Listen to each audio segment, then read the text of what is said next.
হেৰাই যোৱা বস্তু এটা ৰিটাৰ্ণ পালে কিমান আনন্দ লাগে নহয় জানো। নমস্কাৰ, মই মৃদুল আলী বাইহাটা চাৰিআলিৰ পৰা। আজি এটা বেলেগ ধৰণৰ ভিডিঅ' আনিছোঁ আপোনালোকৰ মাজলৈ। যোৱাকালি মই জালুকবাৰীৰ পৰা পল্টন বজাৰ মুখে গৈ থকা সময়ত মালিগাঁৱৰ ব্ৰিজৰ তলত এটা মোবাইল পাইছিলোঁ। পিছত মোবাইলটো পাই লগত ৰাখি থলোঁ। যিজন ব্যক্তিৰ মোবাইল হয় সেইজন ব্যক্তিয়ে মোক ফোন কৰিলে।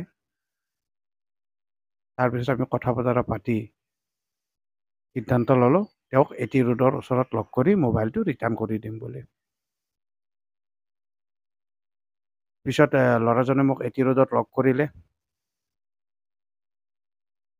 লগ কৰাৰ আগৰ ঘটনা, মোবাইলটোত কোনো ধৰণৰ লক নাছিলে। স্ক্ৰীন লক কোনো ধৰণৰ নাছিলে। ইচ্ছা কৰিলে মোবাইলটো মই ছুইচ অফ কৰি বা ফ্লাইট মুড কৰি মোবাইলটো ৰাখি থ'ব পাৰিলোঁহেঁতেন। কিন্তু মই তেনেকুৱা নকৰি ল'ৰাজনে কল কৰিলে, কল কৰি এটি ৰোডত লগ কৰিলোঁ।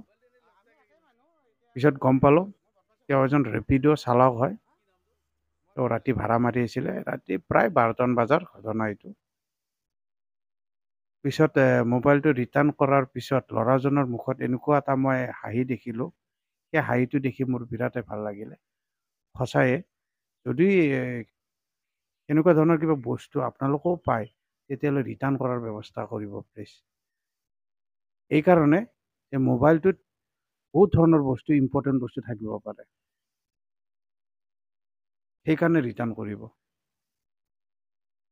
আৰু এজন সাধাৰণ মানুহে 15-20 হাজাৰ বা 10-12 হাজাৰ টকা ইমান জল্দি ব্যৱস্থাটো কৰিবও নোৱাৰিব পাৰে মোবাইল এটাৰ কাৰণে। সেই উদ্দেশ্যেহে মই ভিডিঅ'টো বনালোঁ। যদি ভিডিঅ'টো ভাল লাগে তেতিয়াহ'লে লাইক এটা কৰি দিব নাপাহৰিব আৰু লগতে শ্বেয়াৰ এটা কৰি দিবলৈ নাপাহৰিব। মই এটা সৰু ভিডিঅ' ফুটেজ এটা লৈছিলোঁ, সেইটো মই দেখাই আছোঁ স্ক্ৰীণত। মই মোবাইলটো ঘূৰাই দিলোঁ, হয় না? আৰু কেতিয়াবা তাৰমানে মনত ৰাখি মোবাইল যাতে লক কৰি ৰখা আৰু বুজি পাইছা না?